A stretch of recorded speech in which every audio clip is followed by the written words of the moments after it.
Good afternoon. അപ്പം നമ്മുടെ Monday weekend start ചെയ്തിരിക്കുകയാണ്. അപ്പോൾ ഇന്നത്തെ സ്പെഷ്യാലിറ്റി എല്ലാവർക്കും അറിയാം. ഇന്ന് ശ്രീകൃഷ്ണ ജയന്തി അല്ലെങ്കിൽ നമ്മുടെ ജന്മാഷ്ടമി എന്നൊക്കെ പറയുന്ന ദിവസമാണ്. അപ്പോൾ നമ്മുടെ സ്നാക്ക് ബോക്സും ലഞ്ച് ബോക്സും ഒന്നും അല്ല ഇന്നത്തെ താരം. ദേ ഇവിടെ നിൽക്കുന്നതിൻ്റെ പൈതലാണ്. അപ്പോൾ അവനെ ഇന്ന് നമ്മൾ അണിയിച്ചൊരുക്കുകയാണ്. അവൻ്റെ സ്കൂളിൽ നിന്ന് ജന്മാഷ്ടമി സെലിബ്രേഷൻ ഡേ ആണ്. അപ്പോൾ ആദ്യമായിട്ടാണോ നമ്മൾ അവനിങ്ങനെ കോസ്റ്റ്യൂമൊക്കെ കൃഷ്ണൻ്റെ കോസ്റ്റ്യൂമൊക്കെ വെച്ചിങ്ങനെ എന്താ പറയുക, ഞാൻ ഡെക്കറേറ്റ് ചെയ്യാന്നോട്ടോ പറയാൻ വന്നത്, ഇങ്ങനെയൊക്കെ റെഡിയാക്കണം. അപ്പം അവൻ സ്കൂളിൽ പോകാൻ റെഡിയായി. നല്ല സുന്ദര കിട്ടപ്പനാണ്.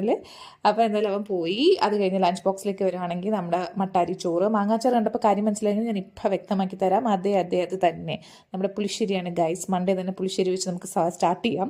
മത്തങ്ങ പുളിശ്ശേരിയാണ്. വേറെ പച്ചക്കറി കാര്യമായിട്ടൊന്നും ഇല്ലാത്തതുകൊണ്ട് ഞാൻ കുറച്ച് വൻപയർ തോരനാണ് വെച്ചത്. ഇത് കാണുമ്പോൾ പുഴുക്കാൻ തോന്നും, സ്വാഭാവികം. പക്ഷേ ടേസ്റ്റൊക്കെ തോരൻ്റെ ടേസ്റ്റാണ്, നല്ല ടേസ്റ്റാണ്.